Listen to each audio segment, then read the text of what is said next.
You're now listening to N21FM, a Pokemon podcast. I'm your host, Glenn, joined as always here by my wonderful co-host, Johnny. How you doing today, bud? I am doing pretty good. It's a nice, beautiful Monday to record. That's right. And yeah, we're just having a good day with it, you know? Yeah. It's been a minute. It's good to see you. It's good to see you too. It's been a long time. Mm-hmm. It's been 2 months since the has last episode. I'm glad to have you here. It's Yeah. a pleasure to be here with you, reporting on the Pokemon, not just the trading card game. We are well, I guess we can announce it now. This is officially the start of season 3 of Mhm. N21FM. In case that wasn't evident by the title, but this season especially, we're really dedicating some effort to covering more than just the trading card game. Yeah. And getting some input from VGC players, Unite players, maybe Go players. We'll see how they behave. But yeah, I'm pretty stoked to be here on this Monday afternoon. I was glad we were able to get this set up because it just worked out that way. We're hot off the heels of last night. We had a watch party with the gang. It was us, Zach, and James who we were hanging out, having our watch party. And then I continued the tradition of trying to record an episode of the podcast and some other like bonus content. Yep. And then losing all the footage. So that's why this is not an in-person episode with the whole squad. I know I had been announcing that on my Pokemon Black playthrough, which, by the way, make sure you guys are watching that on the channel as well. It's been pretty fun so far. But let's see, we're hot off the heels of Worlds. We've got some really cool stuff to talk about. We're gonna go through, of course, like our main game, the TCG. We're gonna go through the results of it, and then we're gonna cover the announcements from every game. Obviously, we didn't really watch VGC or Unite or Go, especially. We caught like the tail end of Go when we walked in. But yeah. I don't know about you, but I can't watch the Go screens because it's so ugly to watch. It's borderline schizophrenic to view. So we were kind of Glenn arrived last to the watch party for the TCG, but I think the rest of us caught most of Go just because of like the time frame they did it in. It was interesting. It's the first time I've actually like watched competitive Go like properly. Yeah. And I can truly say from the bottom of my heart that is a horrendous game to play. Like just watching it just does not, like, there's no excitement to any of this. Like I feel like at least even like VGC, there's like, you know, there's some excitement. You've got like this action, you've got, you know, a camera panning around constantly, you know, in the game screen. And this is just like, oh, okay, we're gonna show the Pokemon. Now we're gonna pan a little closer. Now we're gonna pan out. Now we're gonna pan to a different angle, and you have to like tap at a million things on screen or swipe or whatever, you know. So yeah, you know, it is definitely a game that was not built to be competitive, but then when they found out how much money there was in making it a competitive game, they kind of just shoehorned that aspect of it in. Yeah, for sure. Which is fine, you know. And if you enjoy Go, like, I'm glad that you do. I can't possibly. It's mostly just the visual experience that's really bad for me, because like, I mean, it's literally a game designed to be run on phones. It is not the peak of performance. The graphics don't look awesome. Like you're ultimately there watching Go for the player stories and for like the teams and the theory crafting, I think. Yeah, 100%. Meanwhile, there's more of a spectacle in VGC and Unite, and maybe less so in TCG. Although, I don't know. One thing that I do want to shout out early, the stage for finals was beautiful. Yeah, that whole set design, having like the battlefield show up in person, like on the floor underneath you, the whole thing being a giant screen, was chef's kiss. I loved it. It was perfect. They said it was like the first time they were doing this, and I mean, it very clearly shows like they wanted to put a lot of time and effort into having it be the very like best that it could be, I guess, to Yeah. coin the phrase. They wanted it to be Yeah. like enjoyable for the audience as well. Oh They my wanted to God. bring the audience into the experience more, and Yes. I'd say they succeeded at that very, very well. I It can makes only me excited to. imagine. Oh, go ahead. Sorry.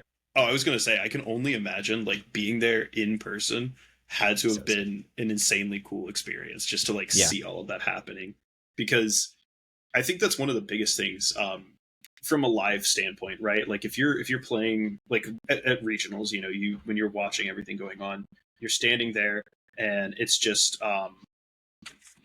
it's just they show what's happening on the table right there on the screen next to the stage. So if you're in the audience watching, that's what you're seeing. You're seeing everything that everyone on the stream sees. And it's cool, but this felt like Mhm. it was something really special if you had the chance to be there. I think that's what's so awesome about it. It felt like an IRL Pokemon moment. I felt Mhm. like I was like watching the efforts of like Champion Leon, like, Yes. and that whole like streamer type beat where they were just like, let's just make this set boisterous and engaging and spectacular to look at. And I was really, really pleased with it. It makes me excited. I'm going to try this season to secure my Worlds invite. And if Oh I yeah. can't secure an invite, I'm just going to make a trip out of it and Yeah, go on vacation. Because oh man, I got to be there next year. It's going to be yeah. so sick. I definitely think that it's gonna. I mean, they're gonna have to figure out something to top this. But even if they don't, like, it'll just be really cool for the experience. Absolutely. Yeah, certainly. Well, before we get too deep into this, I want to remind everybody at home, if you're watching on free feeds, you could have got this a couple days early at patreon.com/terminalcreative. Where $1 a month gets you early access to the show as well as access to our bonus show, N to One Plus.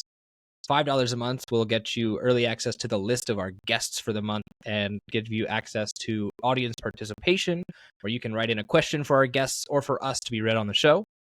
And then $15 a month will get you a producer credit and your name read at the end of the show.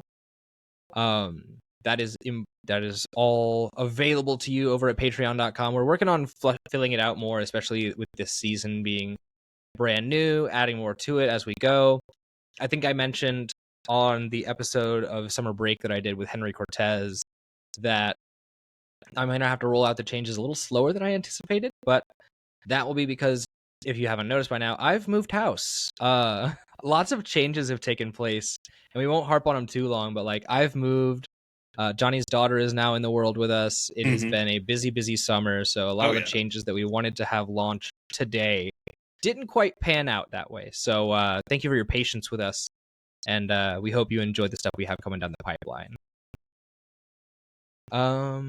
Let's see. What do we want to start with? I guess we can kind of start in order, actually, of the games themselves. Well, let's start by reviewing finals of TCG. I think that's a great place to start. That's where you Yeah. and I will have the most to say, and Yeah. then we can move on Absolutely. to the announcements. Mm-hmm. And I think that'll be a great way to wrap it up. Yeah. So we want to talk. Well, we'll go from best to worst, unfortunately.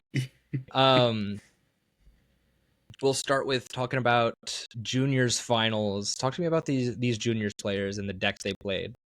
The juniors finals, I think. I mean, we were catching it. It's I think it was a pretty standard game for the season. I think kind of to preface all of this, right? This Worlds probably was like the most.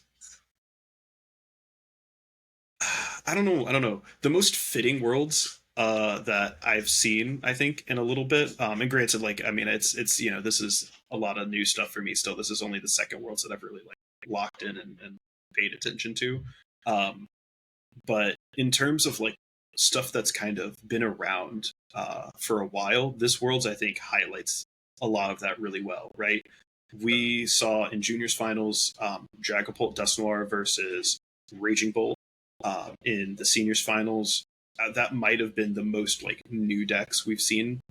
And then in the masters finals was a Dragapult Dusknoir versus Guardy, and a lot of the decks that we saw at Worlds that did really well were variations of decks that have been around for, I'd say, like a solid year for the most part, with some new ones, being in there for sure.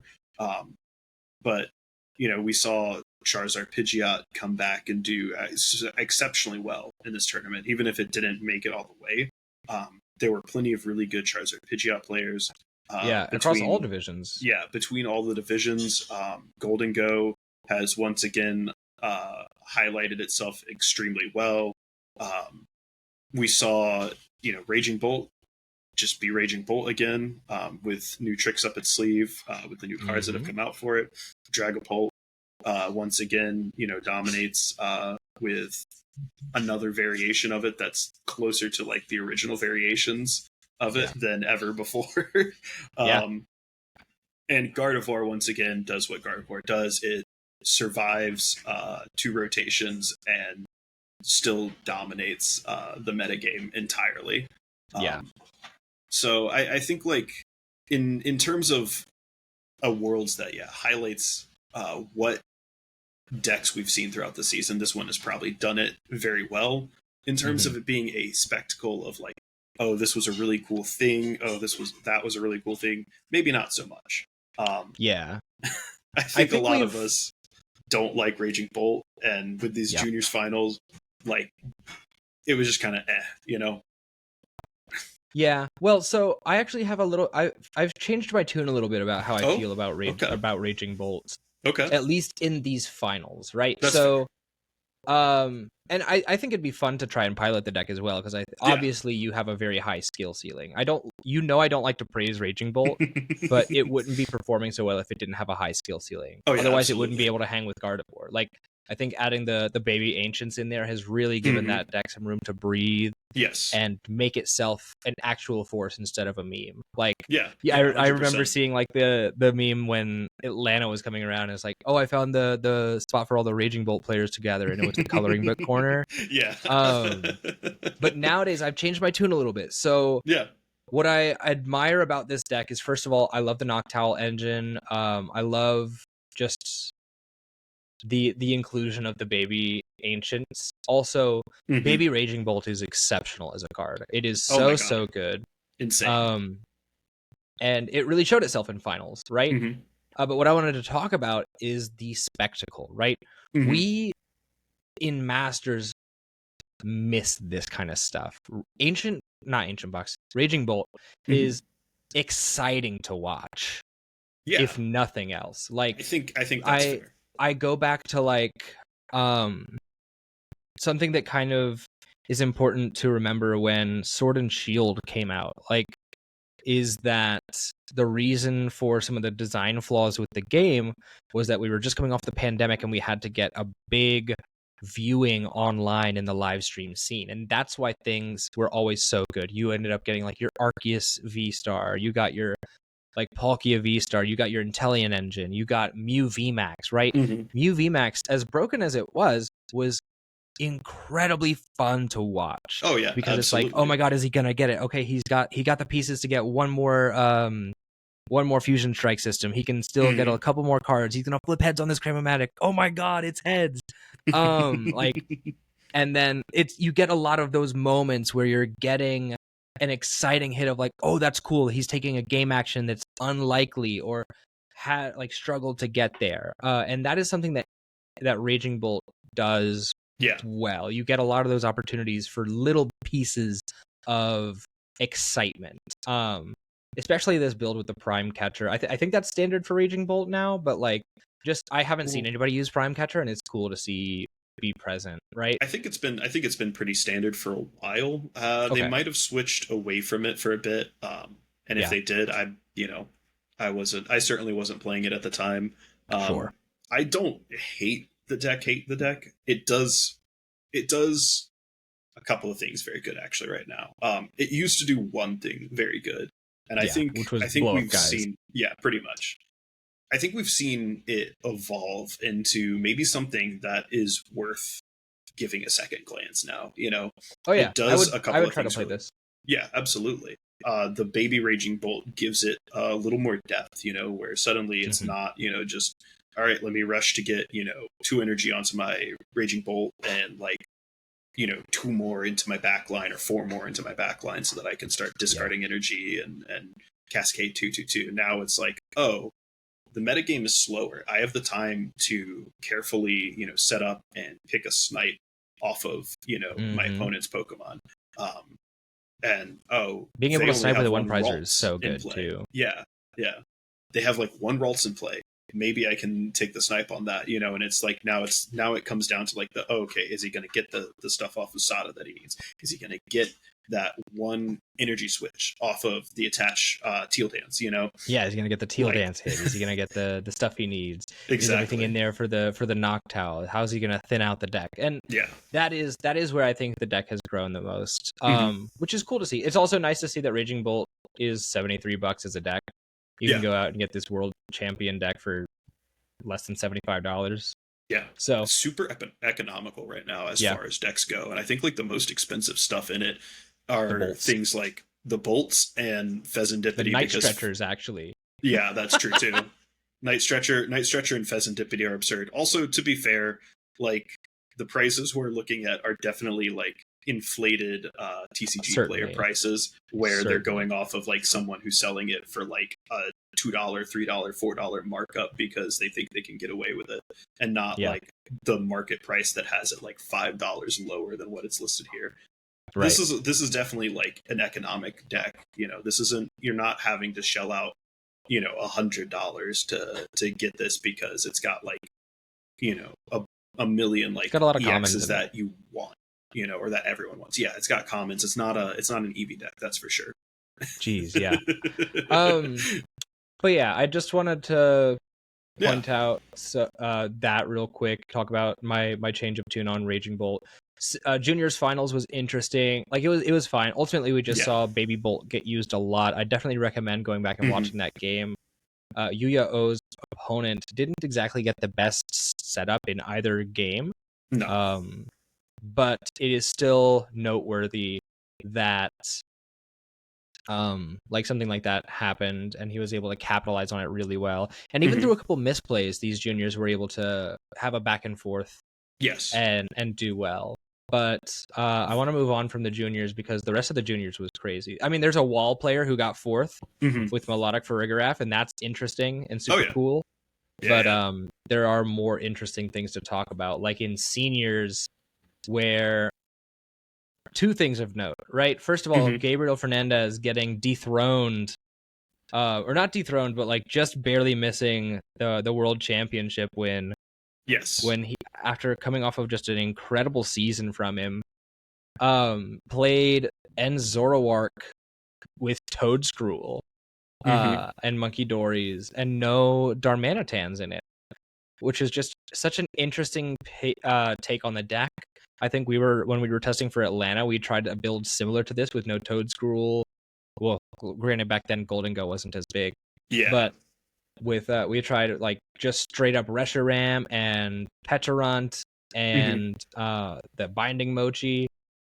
Yeah. And we got clowned on for it. And now here it is, 2nd place in the world, man. So I think we were probably onto something back then, and I think maybe we could have run that to Atlanta and done decently well with it. I think I don't think it would have done well in Atlanta. I think at this tournament it was positioned well, though.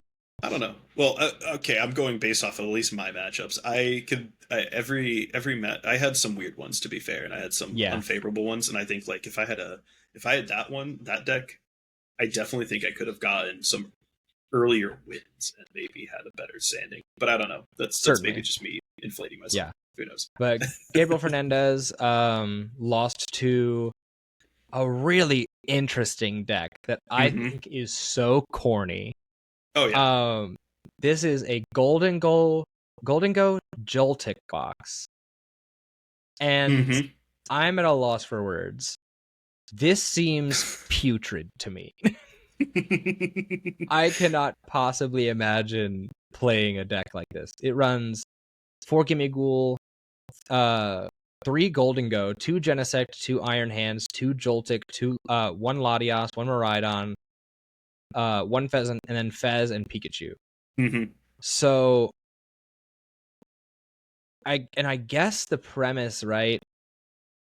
Well, no, I don't even understand. So I guess to be based like, sorry, go ahead. I was gonna say, so based on like what I've seen from the list, right, and I guess what I'm understanding from it is your your goal with this is to play it like a standard Joltik list, but also like a Golden Go list at the same time. And I think the reason it kind of achieves both of those is because um, Joltik Box doesn't need to like go super wide, right? Mm, It has the ability to go super wide, but it doesn't actually really have to. Every time I see a Joltik box set up, right, they're almost always going like, okay, get Joltik, get Miraidon early to get the other dudes out, or if the other dudes are just in hand or accessible off of like Nest Ball, get the Nest Ball to get them out, and do it that way instead. They'll get a Pikachu out if they think they need the Pikachu, but they won't always get the Pikachu because it's not necessary in every game. They'll get the Iron Hands because that's almost always the main thing, since almost everyone is setting up with weak basic Pokemon that can get amped for 2 prizes pretty easily on that second turn or third turn rather. No, it's second turn. My bad. They don't really need to do a lot. Joltik Box. So I think the idea is like, okay, well, if you go Joltik Box and you cut down a little bit on like the standard list, like let me find. I'm trying to. That's what I'm kind of looking at. Like maybe if I can find a standard Joltik Box list to kind of give this comparison, right? Um, a standard Joltik Box list right now pretty much just has all of the same counts. It might have like an extra Miraidon and an extra Pikachu, and maybe something like Tynamo and Electric or Magneton in there to kind of like get energy back and return it. But otherwise, like the lists are pretty much the same, pretty much the same otherwise. The only difference really is that like they're including a Clefairy and a Mew and an Ursaluna as like your tech cards that are just kind of like necessary. Golden Go doesn't really need to include all of those because Golden Go has the damage to take out a Dragapult, so it doesn't need Clefairy. It doesn't really need the Mew because it's not aiming to like go down to a low hand size. Golden Go thrives off of being able to just constantly build the hand up no matter what. And it doesn't really need the Ursaluna since again it's got this big attacker in Golden Go and a big attacker in Pikachu. It doesn't need kind of all of these. And so that's what's kind of fun about the deck in general. So I can see why it's kind of thriving and why it took everyone by surprise at Worlds and did so well. You add the versatility. You make a Golden Go deck, and here's the thing, right? When Miraidon was really prevalent, I think last Worlds actually, right? Yeah. The thing I remember that I said actually was so good about it is that it goes 2/2/2 better than any other deck in the format. Yeah. Yeah, and when absolutely. you add Iron Hands to that, it makes it more efficient at going 2/2/2. Yeah. Right? Without a doubt. What's the current best deck that can go 2/2/2? It's Golden Go. And so when you add a way for Golden Go to consistently go 2/2/2, even if you don't have a 2-prizer on the board, you're in really excellent shape because you can end the game in as little as 4 turns. Yeah. But you also have the what's the word? You have the longevity to make it through those ending throws of the game. Yes. Which is valuable to have, and it's a really versatile deck. So huge ups to both players for playing such unique decks to finals. Seniors was an interesting meta game, but it looked pretty similar to Masters. Yeah. Maybe a little more Zard, a little more Marnie's Grimmsnarl, a Blissey in the mix, but nothing too drastic. Yeah, for sure. I think overall, across pretty much every division, the metagame was the same. I think like if you want to look at like maybe some standouts in like the top 64, there's like a Ceruledge at 28, which like a lot of people probably weren't expecting, but I think Ceruledge is still a good deck, honestly. It's not a bad one at all to use. This list looks really cool. They've got like they've got a Holucha and a Monkey Dory in there. So you can like kind of over like a couple of turns, right? You can go like Monkey, get damage off of something onto a basic dude if they're not evoing it up, and then Holucha, on the second turn to drop another extra, 10 on it, and then Monkey again, and suddenly you've taken out a Dreepy that way or something like that if they're not, going Right. fast enough on the evos. It's things like that. And it's also the deck that probably, better than any other deck right now, thrives off of using Briar to take, a surprise like final 2 prizes or even 3 prizes, depending on like when you're using it. You can really like throw off your opponent's game plan. I think like Briar in this deck is one of the best examples of like how a deck can leverage, an awkward prize trade, because Cyril Edge, I think, has like the biggest issue of like going like 1 2 2 2, and Briar can make it go 1 2 2 or 1 2 3. Like it's probably the best deck to do that right now. So just kind of cool stuff to see like that. The Blissey is cool. Kind of seeing it still as like a meta call. This one was like a Blissey walls list, so it did like Blissey, it did Cornerstone, and then they did like 1/1s of Farigiraf and Milotic. And that's, I feel like that's one of like the 2 or 3 or 4 or 5 different ways you play Blissey. Blissey is very much like a call deck. You just kind of pick what you think is the best avenue for it, and you set that up, and then you just let Blissey do what it does. Certainly. Beyond that, pretty standard. Another thing I want to call out or shout out before we move on a little bit from seniors. First of all, there was a weird cheating allegation levied at Gabriel and Fuguan. In their game, there was an instance where a shuffled deck had a card mixed in face up, and no one is sure whose fault it was. There are accusations being leveled at both players for cheating or trying to leverage a penalty of their opponent or some other mysterious third thing. And at the end of the day, I want to remind our audience, as small and cozy as it may be, to not feed into this. The judgment call was made, right? I think if the players were cheating, right, you would have not seen the kids acting the way they were.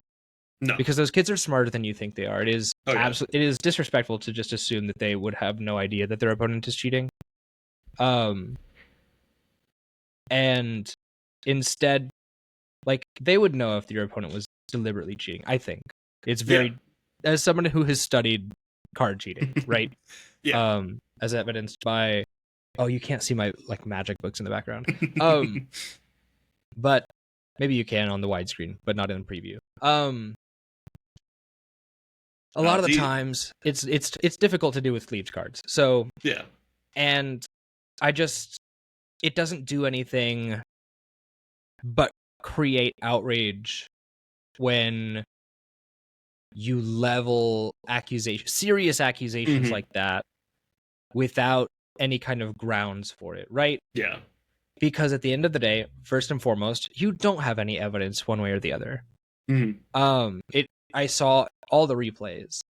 There's no, you can very clearly tell that there's no malicious intent. No, and none at all. And you don't want to have those accusations being made and feed into this when there was also a judgment call made. The judges at this event are not stupid. No. They know what they're doing. They know when to de-escalate. They know when to escalate and make things bigger than they should be, and they know when to not. They are able to review, because that's something they also have access to, is the instant replay. They can see exactly what happens. They can go back and see those shuffles. They saw the tapes. And they decided in that moment, okay, here's what happened. Clearly no malicious intent. And so just stand down. Like, you are not smarter or more proficient in knowing this game than the judges at Worlds are. And that is my soapbox, and I will get off of it. I think I think at the end of the day, right, like the best way to look at it is like these are the best players in the world, just on the standard of, you know, season performance and how they've done. And they are playing against other best players in the world, you know, and they are constantly under the microscope, more so than any other players are.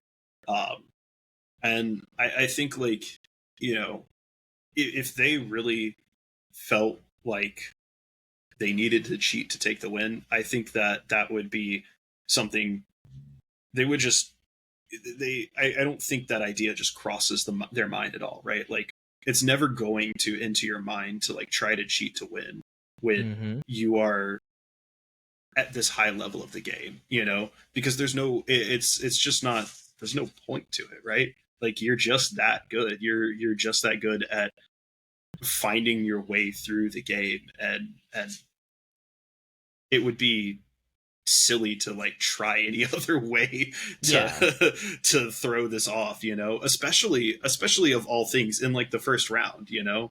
Like, I think that's like the biggest tell, if anything.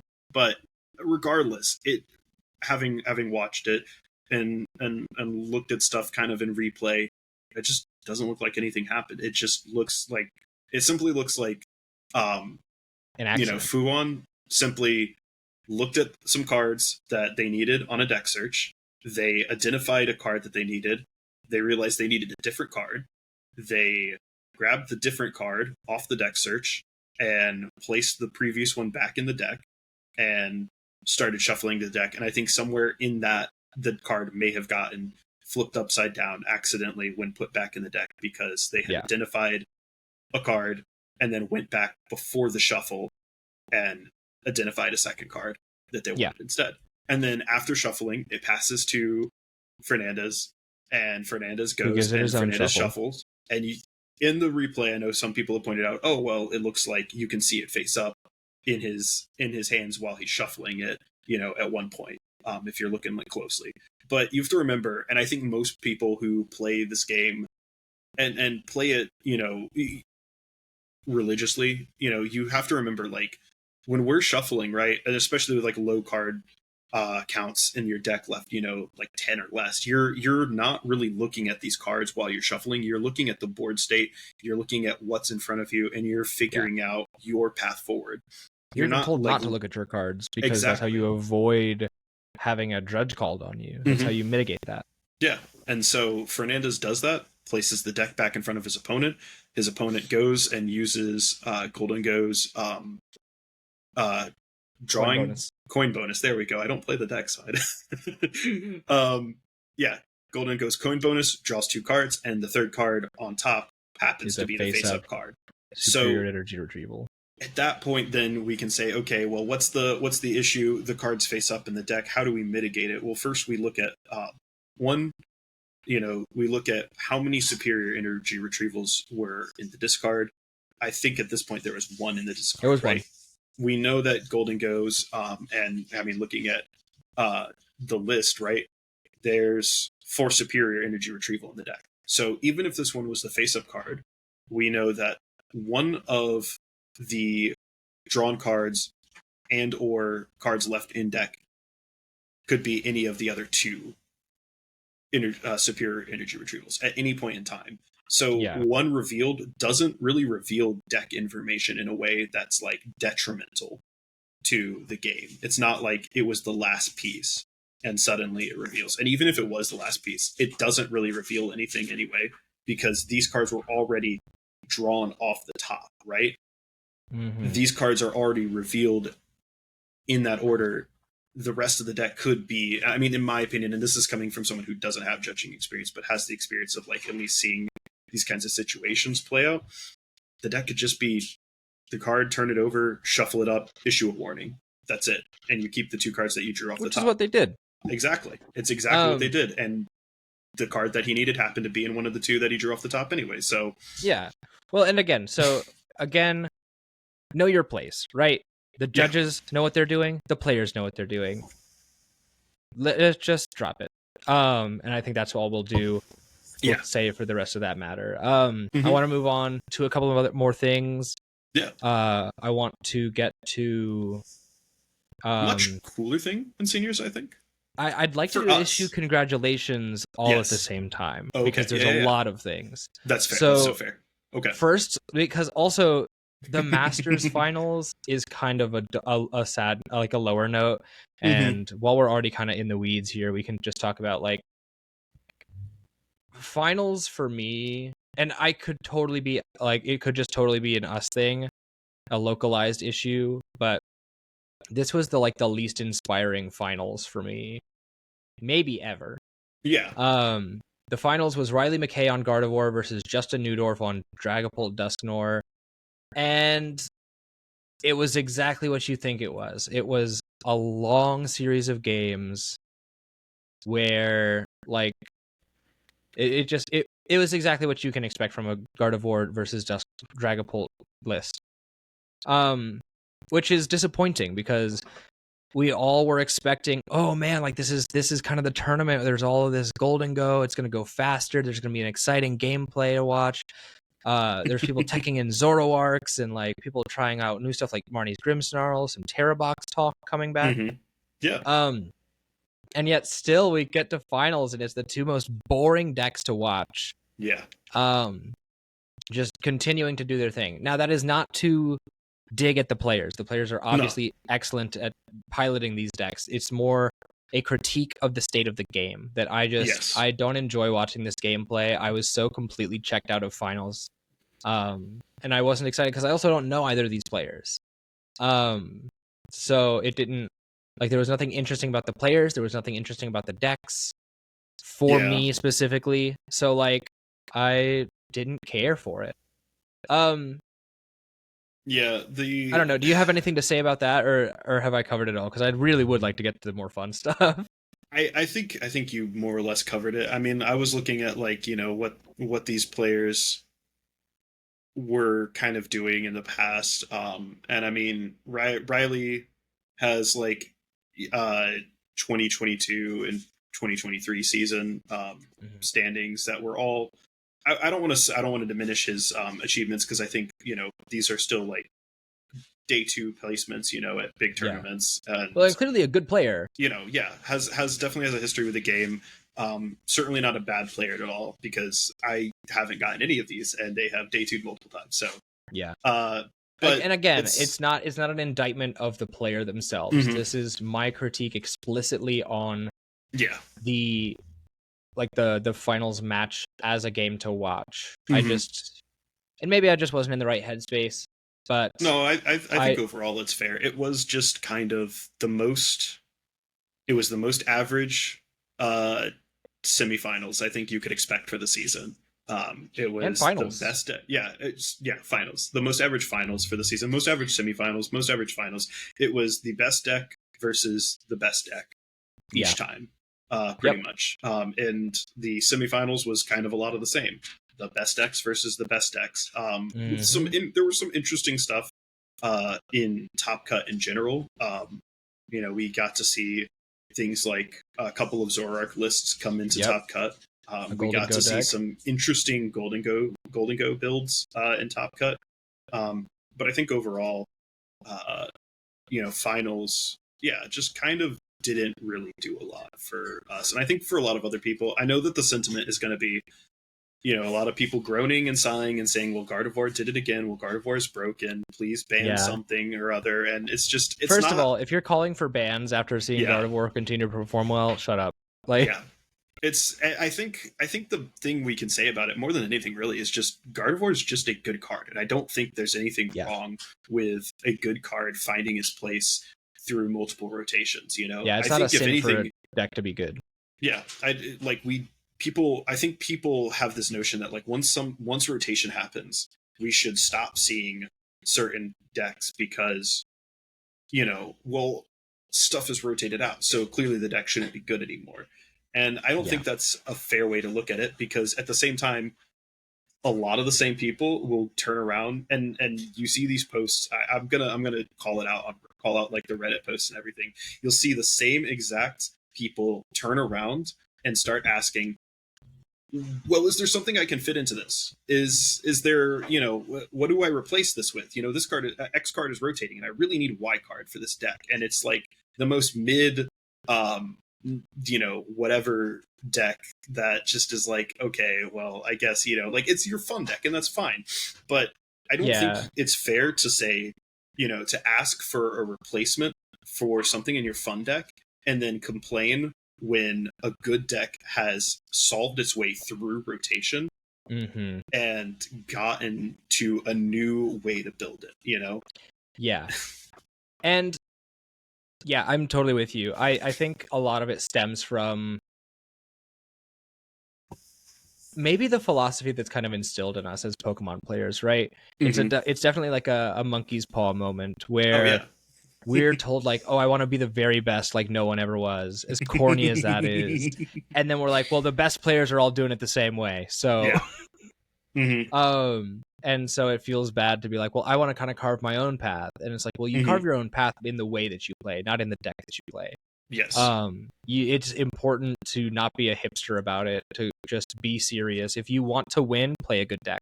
Yeah, absolutely. And stop complaining when good decks are good. Yeah.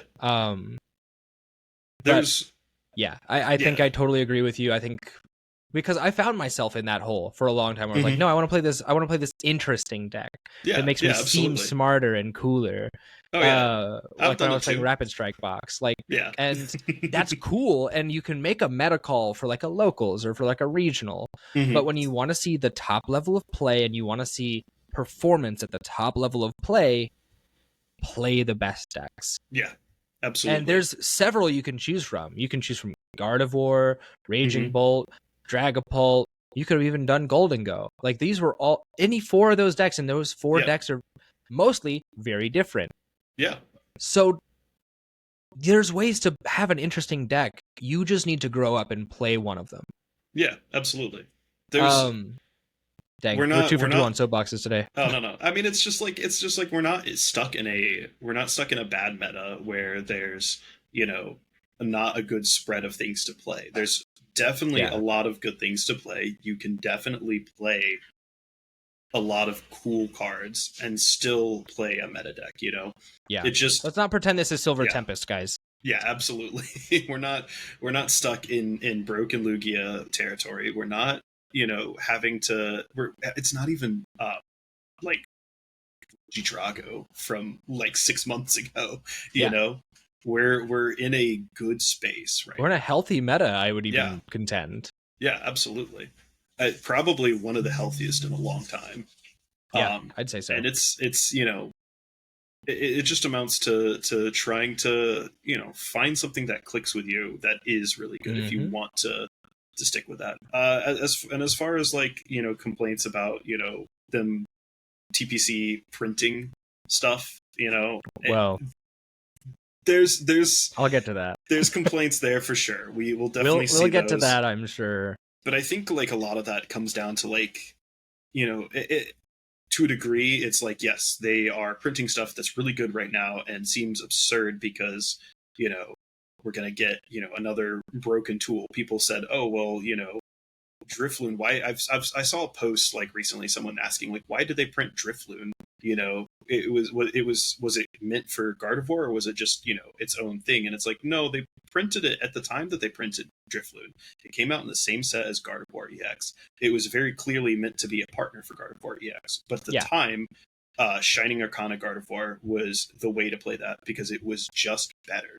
So people said, oh, well, Gardevoir surely will be, dead after Shining Arcana Gardevoir rotates. But it didn't, because now they just said, oh, hey, here's the Drifloon that they printed for us, when Gardevoir first came out. Now we'll just use this. And then the same thing happened again, oh, well, Refinement Curly is gone. We can't use Gardevoir anymore. And it's like, no, it's just research.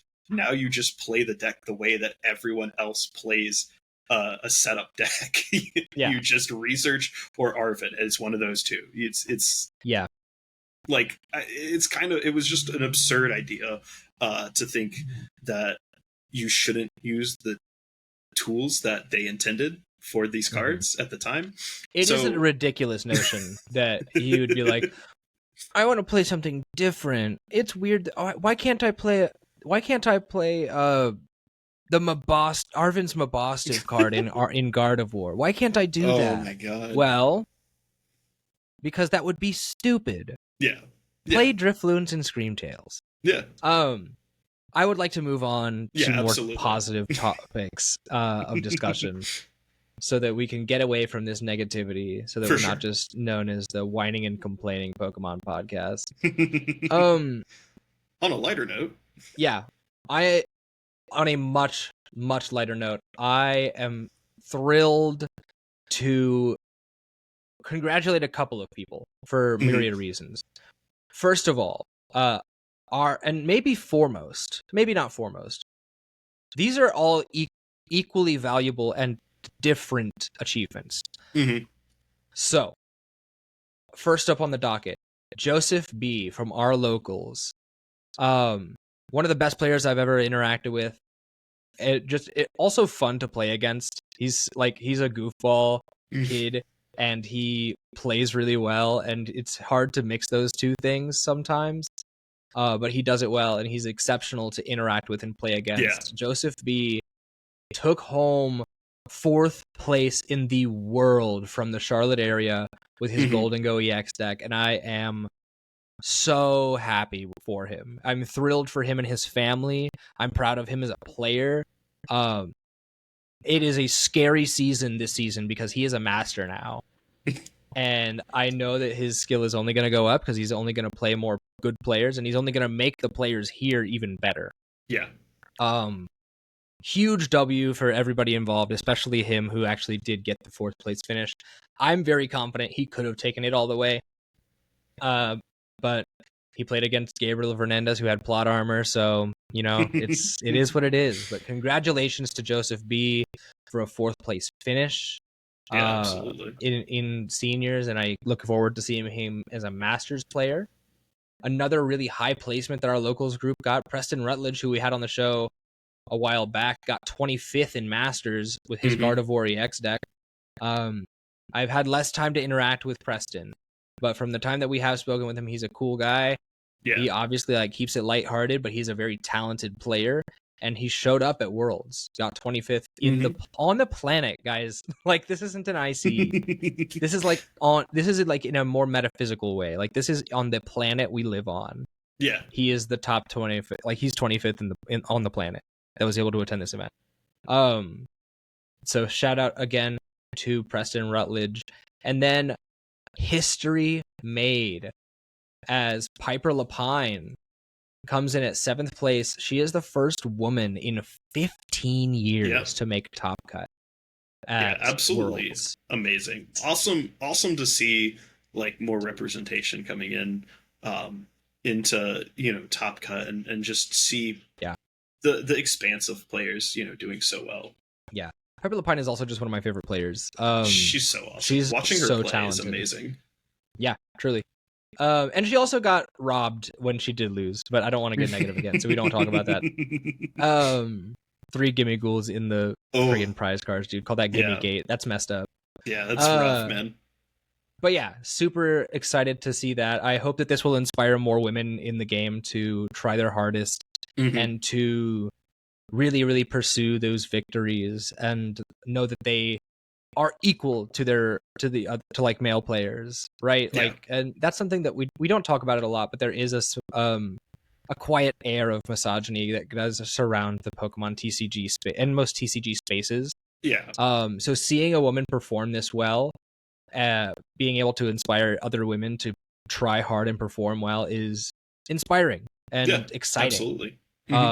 Because the more good players, regardless of gender, the better everyone becomes. So I am excited to see the impact of that top cut finish, as well as just the congratulations to Piper for an incredible, incredible finish. And I think that's kind of all we had for congratulations, unless I missed anything. Did I miss anybody we wanted to congratulate? I think that's really just about it. Honestly, we had some, there was just It was just a really cool Worlds in terms of just some of the local players doing, so well, seeing other players do as well as they did. Cheering. I think the most fun I had really was kind of cheering on Gabriel Fernandez in spite of his loss there in the finals, cheering him on, Yeah. and hoping to see someone who had quite literally one of the best seasons statistically. Yeah. Go so far and do so amazing. Certainly. I think that was so cool. That was probably one of my favorite things out of this Worlds overall. Have to agree. I think honestly, like everything except for the finals at Worlds was incredible and exciting and a blast to look at. Yeah, so, absolutely. If that's the state of things, then I'm honestly happy with that. Cool, man. So I want to get on into two more things. We're gonna go get to the announcements that took place after the closing ceremony had concluded. But before we do that, Johnny, I neglected to go over this in the pre-show. Ooh. This is the new segment we're adding for season 3 that we totally forgot to talk about, and we're going through what we're playing. So, this segment in the coming weeks and months and this whole season is exactly that. It is what we're playing. I absolutely ripped this from Sacred Symbols, a PlayStation podcast. And so the idea is every week we'll go through whether it is a deck we're playing, a game we're playing, like a Pokemon specific game we're playing, any way that we're interacting with a Pokemon franchise that we're playing week over week. And Johnny, I'll give you a little bit of time to sit on yours because I've been cooking mine for a little bit. Okay. I have been playing Pokemon Black for 17 days now. I actually just uploaded the 17th episode to the YouTube channel here, and I highly recommend you can check it out. I'm just going through, it's very much like an old school style Let's Play video series that I'm doing, and I'm just doing a vanilla Pokemon Black playthrough. And it is part of a initiative, or I guess like experiment that another Discord I'm in has kind of started, and that is that they're doing a Pokemon game book club where every month they're going through and playing a different generation of Pokemon game. And so this month we decided that we're going to do Gen 5 base black and white, not black 2, white 2, just black and white. Next month I think we're doing X and Y, which will be cool. I don't know if I'll make content on that one. We'll have to see how my time goes, but I am excited for next month to play X and Y. I'm excited that I've been playing black and white right now. And then how else have I been doing? I started playing Terra Box again. I put Farigiraf in the deck, and it feels really, really good. I think I'm going to try to start playing that more at a local level, since I'm going to try to be on my competitive grind this season. Yeah, that's super sick, man. What about you, man? What are you playing this week? So, haven't played any Pokemon games in a while. I know I started I think I mentioned it like a couple months back. I started doing like a Nuzlocke for Emerald, and I have not touched that in a month now, unfortunately. I feel bad about it, but I'll get back to that at some point. But as far as what I've been playing, Pokemon wise, at least with the TCG space, actually today, due to kind of some of that World's fatigue, a little bit, I started touching on Expanded just on live, and the live Expanded sphere is a little bit different than actual Expanded, but it's kind of fun. It's a bit more like playing. I mean, it's basically Sun and Moon onward, because we can't play Black and White, X and Y. Or X and Y. But Sun and Moon onward is still pretty fun when you consider it's like a kind of bonus version of D Block in a sense, and that's kind of cool. Yeah. You get to experience Lost Box, but with like amazing rares, but also in like some of the more modern tools that it got.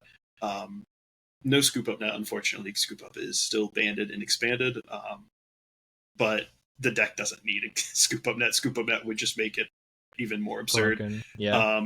So you get to do stuff like that. You get to play Mew VMAX again. Mew VMAX is still just really good. My beloved. So cool things like that I've been touching on. But no, I've been messing around with some fun standard decks too. Back on Lost Box again. I actually ran it at locals about a month ago, and then You on Lost Box at locals a month ago? oh no, not Lost Box. I'm sorry, Terra Box. Oh, okay. I was like, man, I how did wish you do Lost that? Box. Journey Together was a while ago. I cheated. Yes, I cheated. Yes, no. interesting. No, Terra Box again. And I brought that to locals, tried it out for the first time in a while. There wasn't anything that I'd been super big on, and I noticed a lot of decks on live weren't running Shaman, and I noticed a lot of people locally weren't running Shaman. Yeah. And I said to myself, well, Terrabox absolutely farms when Shaman is not seeing play. Yeah. So let's have some fun with this. And I absolutely cooked. First locals back, and I went, what was it, like 3-1 with Terrabox. Or 2-1, because it was a small one. And that was super fun. And then took it to one of the local stores, Rally Squirrel's first challenge of the season. Very nice. And brought it there and went 3-1, got 4th place overall at a tournament with I think like we had about 28, maybe more players. Pretty good. It was a pretty solid size tournament.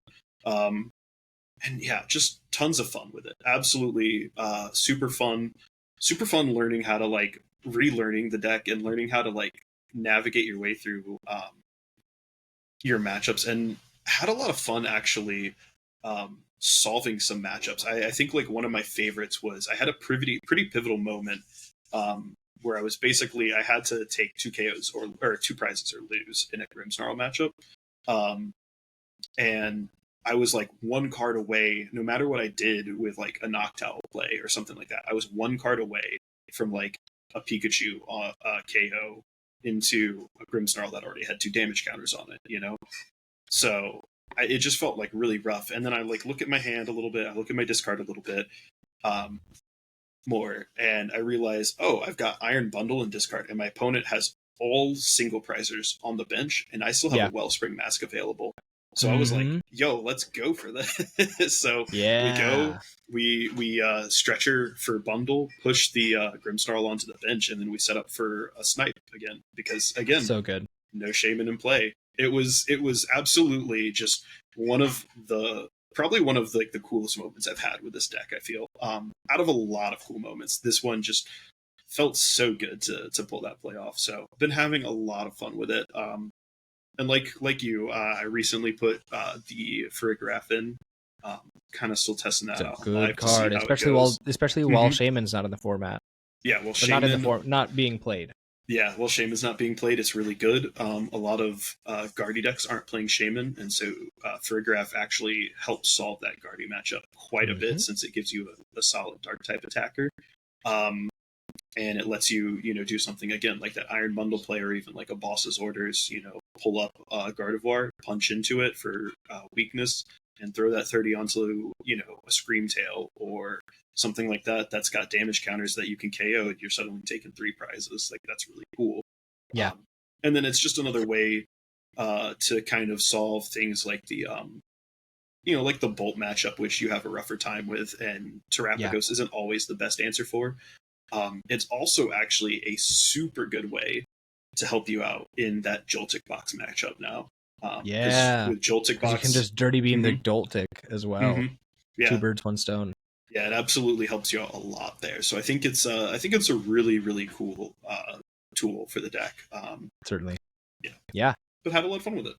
Yeah, I'd say so. That's really exciting. I'm glad to hear we're back on our Terra Box grind. I look forward to playing some more locals with you and doing some more testing together to see if we can make this deck really, really function in a way that seems good. So I guess kind of with that out of the way, let's move on into our final segment here. Is the announcements from Worlds. Right after the closing ceremony, there was for each game a pretty substantial announcement, and we'll kind of go in the order that each game was revealed on the stream, so that we can have a way to go from there. We're getting this via IGN. IGN has an article titled "Everything Announced at the 2025 Pokemon World Championships." This article is written by Casey DeFreitas, and I want to point out, starting with Pokemon Unite, 3 Pokemon are joining the roster in the form, and they're all pretty wet guys. It is Empoleon, it is Dhelmise, and it is Vaporeon.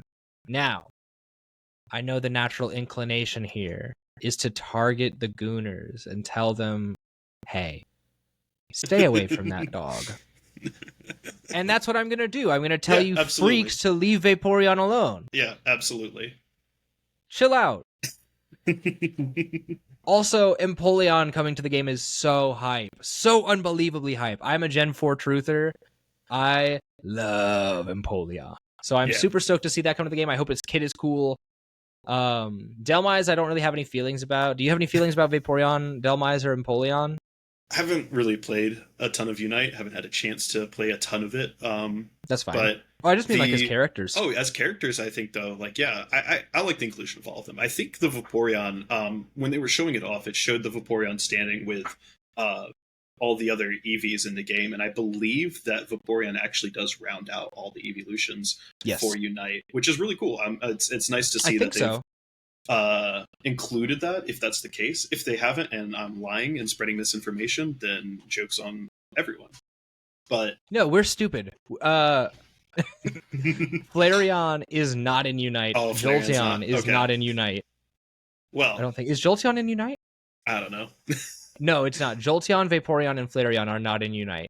Okay, well then I'm spreading misinformation. So jokes. Which is weird because those are the original guys. Yeah, they added all of the older or newer ones, I guess. First before the older ones, but it's another old one. So that means that there's 2 left to include in the game. Minute. Hold on, I might be double stupid. Am I getting baited with misinformation now? No, Flareon is not in Unite. Okay. And you can take that to the bank. Okay.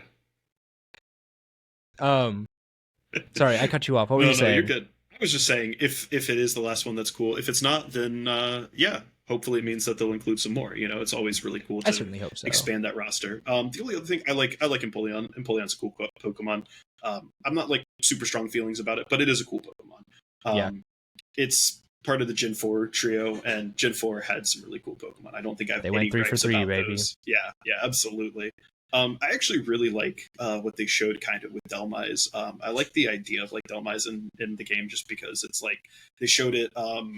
And like I don't play a ton of Unite, but they showed it hooking an opponent and like doing a pull, which is really cool. And they also showed it a defender? I don't know for sure. They didn't show the card green. They didn't even show the card. That I can remember. Maybe I'd have to like find the video of it. Let me see if I can. I'll work on that while you're. Here we go.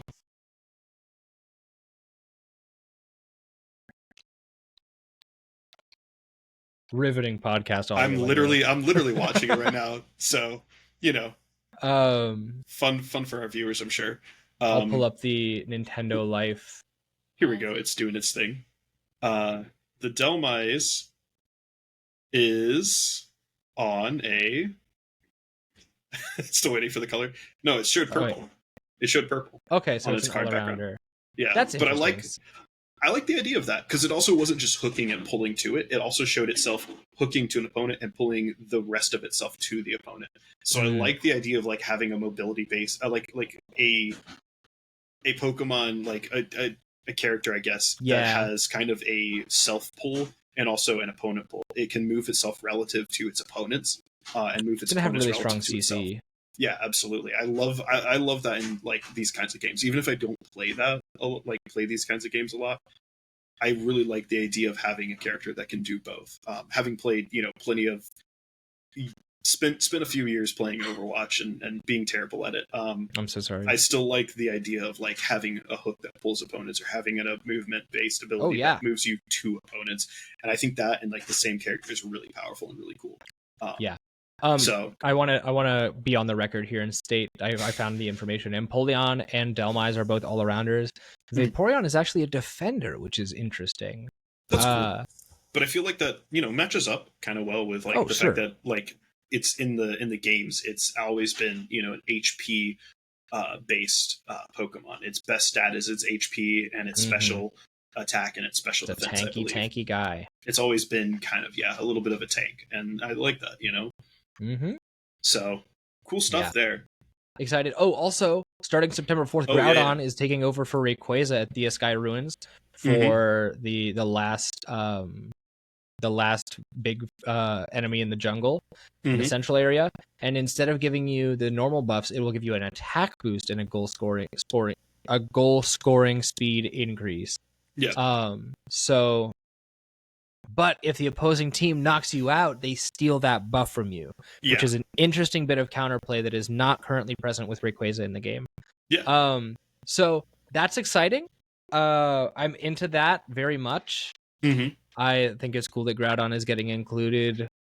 It's also just nice to have new things in the game. I haven't been on my Unite grind in a while, but I do like it, picking it up every now and then. And I do want to try and cover more of it because their game seems so exciting. Maybe one day for like an IC, we'll do an extra episode of going over like a finals game and like reviewing it. I think that'd be a lot of fun. That would be. Let us know in the comments or on Patreon if you want that. I think kind of moving on, we've got moving on. Oh, Pocket's here too. Pocket, I guess, exists. Mega Evolution, Megas are coming to Pocket. If you knock it out, you'll win instantly. This is bad game design. Pocket's a bad game. Yeah. This is going to take Coin Flip Simulator and turn it into if it wasn't gambling yet, it's gambling with this. 3 prizes in a turn, flip a coin to get one of your crazy attacks or crazy abilities off, and you're just going to win the game. Not much else to say there. This is gross. Pocket's gross. Pocket already is kind of like pay to win-ish with the fact that you can just put a bunch of money into it and rip packs until you get exactly what you want. But yeah, on top of that, now this is just going to be absurd. We both hate Pocket. I think I'm a Pocket hater. It's not a good game. Yeah. So that's what we'll say. Next up is Pokemon Go, something that I don't really play at all. I have it installed. I've just never picked it up. I haven't picked it up. You know what did it for me? I haven't picked it up since they made the changes to the avatars.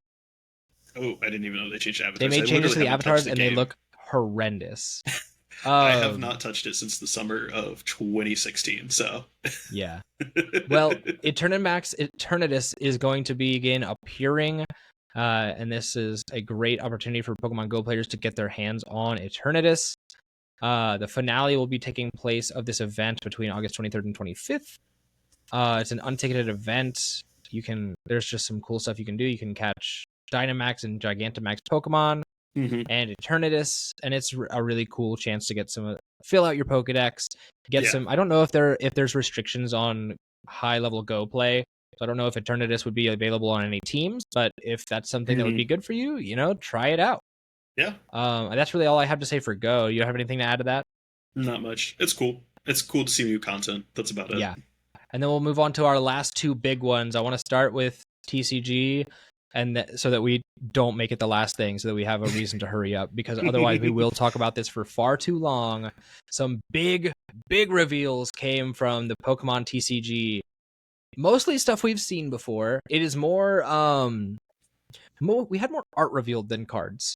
Yes. The 3 cards that were revealed were Mega Gardevoir EX, Mega Lucario EX, and Mega Charizard EX. Oh, well, that's not true. There was also an Oricorio EX and a Mega Dragonite EX revealed. Yeah. So go ahead. I think to start with the smaller bit is like the art with it. They revealed the Mega Charizard EX, and then they revealed the new. I guess these are the illustrations, or are these? These are a new rarity called the Mega Attack Rares. Interesting. Okay, so it is styled like the old Mega Evolution cards, where it had the image of the Pokemon, and then in the big Japanese text across the face of it is the name of their signature attack in Japanese, and it's very dynamic, very comic book looking art style. And remember that in the old ones, the Japanese versions of the cards had the attacks in English. That's how these are too. There. It's really cool. Have the same. Yep, they have the same exact thing. So if you go and pick up an English one, you'll find, or a Japanese Mega Charizard EX, Mega Charizard X EX, you will That's get a mouthful. I know, right? You'll get this cool art, and it'll say the attack Inferno X in big red letters across the top, Which is pretty cool. I cannot It is lie. really cool. Yeah. Probably something worth maybe actually collecting for once in Japanese. In my opinion, I'm not like a big Japanese collector, but these would be like, to me, these would be worthwhile to collect, which, you know, would be cool. But that's super exciting. The other cards that got revealed, 3 new cards really got revealed. Yes. I want to talk about Dragonite, and then I want to talk about the other 2. Yeah. So Mega Dragonite EX got revealed as a 370 HP Stage 2 Pokemon with the ability Sky Transport, where once during your turn you can use this ability and switch your active Pokemon with one of your benched Pokemon. Close enough. Welcome back, Keldeo EX. Yep. And then it's better. Yeah. And then it's got the attack Ryuno Glide, where for a water and 2 lightning, you can do 330 damage and discard 2 energy from this Pokemon. I've already seen some theory about running this, attach an air balloon to it, have your electric on the bench so that you can just retreat into something else, dynamotor the electric to it, and then Sky Transport it to the active and take another huge 330 HP knockout. Yep. Which with these new inflated HP pools, I'm not so sure that that's going to be as common as I'd like. Yeah, but it is still noteworthy. You could probably play that with something like Black Belt and hit your 370s and your 360s and everything in between. So very interesting. I think that'll be a fun deck. I like Mega Dragonite's design more than most people I think do. So it's cool to see it getting an interesting card at least. I hope this sees some competitive play. Yeah, for sure. Anything on Mega Dragonite EX, or do you want to tell me about the other 2 potentially problematic cards from this? I think Mega Dragonite is cool. It'll be, I mean, it's clearly, we've seen with like the Mega Pokemon, the Mega EX Pokemon, the shift towards even higher HP totals. But this is going to be one of those things where if this is a Pokemon that you can set up and build quickly, a lot of like the basic megas that are having like, you know, anywhere from like I think they're like 280, 290 HP up to like maybe like 300, 310, I think is kind of the range we've seen, if I'm not mistaken. Stage 1s are around 300. Yeah, and with stage 1s being anywhere from like 300 up, you know, potentially higher. This is just a way to just drop 2-3 price turns and call it a game. Yeah. If megas become game defining and common like that. So yeah, it'll be cool. It'll be interesting to see. And if that doesn't happen, but you know, I think you can hear some baby crying in the background on this one. I can. That's all cool. Maggie says hi. Welcome to the podcast, Maggie. It's good to have you on. No, outside of that 3 prize total, I guess, is like, you know, if we see still 2 prizes be common and huge, like Gardevoir, at least in the format that this comes out with, you'll still have Gardevoir in game. This is just like a little bit. Swing 3 times into Gardevoirs and win, you know? Yeah. That it's that simple. But outside of that, I think the more problematic cards are the next 2 in tandem with each other, but also just in general. So we'll go with Charizard because that's the big one. Mega Charizard X EX has a single attack. It says Inferno X for 2 fire energy. Yeah. You discard any amount of fire energy from among your Pokemon, and this card does 90 damage for each card you discarded this way. Yeah, which is another crazy. Infinite damage Pokemon. Yeah. It's something we've talked about being a little bit problematic in the past. Raging Bolt is infinite damage. Golden Go is infinite damage. Mm-hmm. And those are always those are just uncapped in that instance. This is just another one, but now it's 90 times. It's getting kind of absurd now, right? You're talking no kind of about it, big guy. It's getting extremely absurd. Yeah.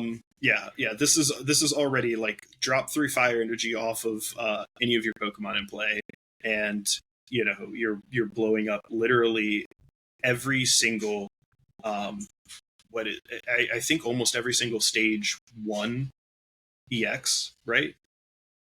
Yeah. I don't. Well, and most stage 2s as well. So what's noteworthy about this? Yeah. Aside from it just being ridiculous that we're seeing 90x on a card, Mega Charizard X EX is a 360 HP fire type Mega Pokemon. Gives up 3 prizes. 2 fire, 90x for each energy you discard. Yeah. From any of your Pokemon, not just itself. Yeah. And then on top of that, so quick maths, right? 90 times, 360 divided by 90 is 4. So you need to only discard 4 energy, and you are taking out the mirror in one hit and taking 3 prize cards for the cost of a superior energy retrieval. Yep. What makes this problematic is it's pairing Oricorio EX, which is just basic.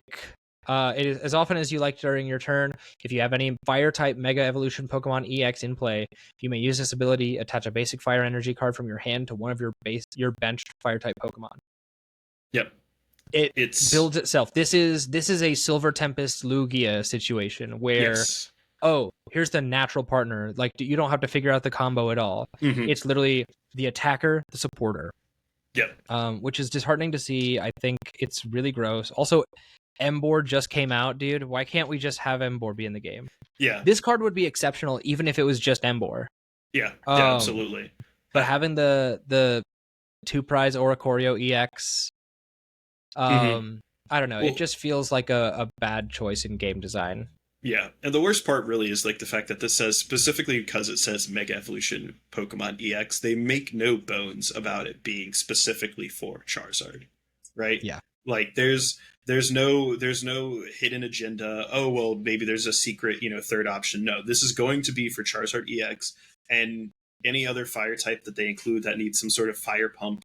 This will just be as Mega Camerupt. Mega Camerupt will be able to use this right off the bat. Mega Camerupt and Mega Camerupt doesn't even need this to do something crazy. Mega Camerupt's already got, if your opponent's burned, 1 fire energy is going to blow them up for like 80 plus 160 or something like that. That's right. It's like it's all like the Mega Pokemon clearly already have absurdly strong attacks, and it makes sense to go with like the power spike and 3 prize, downside to them, but it just is another tool that's going to kind of power creep the game a little bit in general. God, yeah. I think I'm done with this because I can't, unless do you have anything else to add on to it? Because I just don't have anything more to say about this. This seems bad for the game. We will, I'm sure, gripe about this more in the future when the rest of these sets come out, which we definitely will have plenty to say because there's already been some cards revealed for these sets through like the kind of like the deck announcements and stuff that Japan is getting and that we'll be eventually getting. I believe these are technically part of our high class January set. That's correct. I think that might be the case. So these are not Mega Brave and Mega Symphonia. These are their own thing.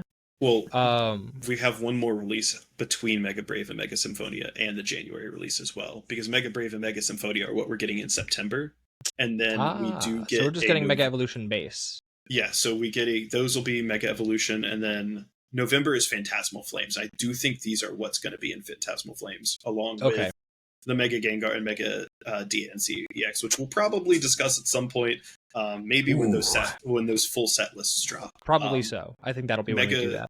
Dragonite, according to the PokeBeach article on this, says that it will be part of Mega Dream EX in November.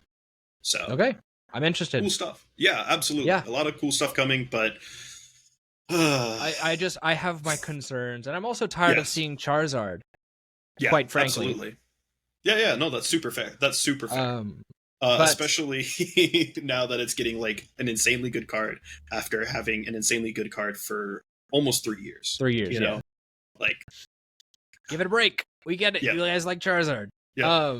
But the last thing is, so 2 things for Legends ZA, when it comes out, there will be 4-player ranked battles coming to Legends ZA. Yes. I don't really have much to say about that. Cool Do you have concept. anything you want to say about that, or do you want to move on to the bigger topic before we close it out?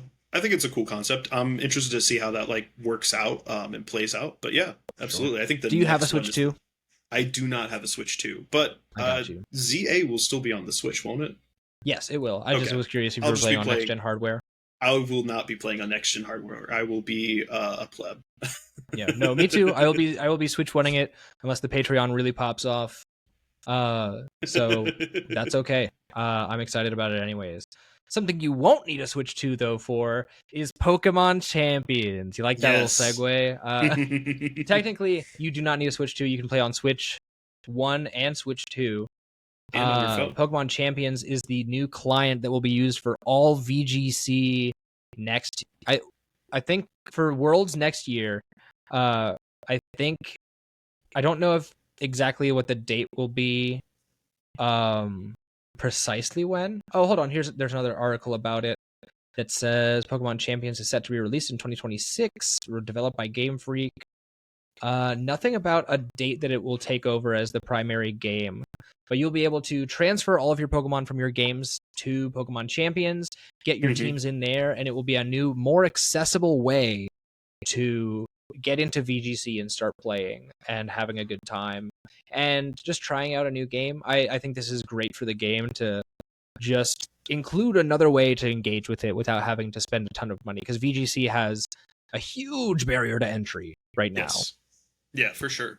And it's really cool to see this kind of become the new standard for battling, especially when they've kind of already, talked about a little bit how Champions is going to work and how we're going to have, Mega Evolutions and Terrestrialization and Z moves kind of like all in the same game. I think that's, it's really cool to start like bringing that in. I think it's going to add probably another layer to it. I assume so. I don't know enough about VGC to know if that will add another layer, but I'd assume that it will. We'll have to see if it's like, oh, you can use only one of these in a battle, or oh no, you can use Terrestrialization and also have Mega Lucario out at the same time. So it's one Terrestrialized something and a Mega Lucario out, and who knows? I think that'll be super super cool though. I'm excited to see how that works out. That'll be interesting. I'm excited to. I'm right there with you, being able to see combined gimmicks. See, they're realizing now, like, oh man, megas were really cool, and we're probably not going to be able to come up with a new gimmick every single year or every new generation. So seeing them to kind of step back and be like, well, let's work with what we got, because I don't want to have invested all this data and resource into Z moves and then we ditch them entirely. I don't want to have invested all of this work into Terrestrialization and Mega Pokemon and not see them exist. Yeah, I'm curious to see if Gigantamaxing will come back. There's been some speculation on that. It hasn't been revealed. I'd be interested if that does happen, but I also wouldn't be surprised if they chose to omit Gigantamaxing. This is exciting stuff. It's a great time to be a Pokemon player, especially. I mean, I think regardless of what game you play, it's a great time to be a Pokemon player. And now, if you haven't already, it is time to get into your competitive scene. It's time to start grinding, because this year is going to be awesome.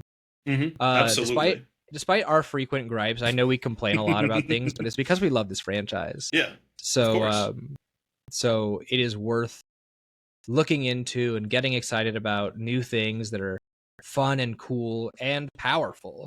Yeah. To really help you achieve your goals with this competitive season. So I think that's kind of all I've got to say about it. Johnny, you got anything else before we wrap up?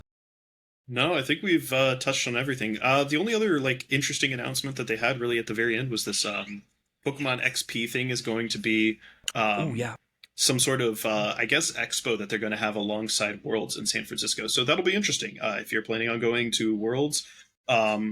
Or if you just want another experience that's separate from the World's experience, but adjacent. Check out the Pokemon XP event happening. I think they said tickets are going to go on sale sometime next month, in fact. Yeah, so, September 19th, I believe it was. Yeah, they definitely put some money and time into that video and graphic for it. So It'll be interesting to see kind of what more information comes out about that. If it's going, it sounds to me like it's going to be kind of like a little bit of a history piece, a little bit of like everything that they've got going on with Worlds, a little bit of a card show, a little bit of a game show, a little bit of kind of just everything Pokemon, you know? Yeah. And I'm excited, you know? I think that's a really, really cool way to try to draw more people into Pokemon in general, and then maybe, you know, get a trickle into the competitive scene as people go and see the competitive side of things from a more, you know, casual side. So yeah, super cool. Awesome. Well, that is all we've got today for you folks at home. Thank you for coming out and listening and watching to N21FM, the Pokemon podcast. Once again, I do want to remind you, if you want to get early access to every episode and access to our bonus show, N21 Plus, which we will not be doing this week on account of the adjusted time frame for recording, then please go over to patreon.com/terminalcreative and join us over there. $1 a month gets you early access and N21 Plus. $5 a month is the audience participation tier, and $15 is a producer credit, and I would read your name at the end of the show. So I think that's all we got for you. Thanks so much for watching, and we'll see you guys next time. Peace out. Bye.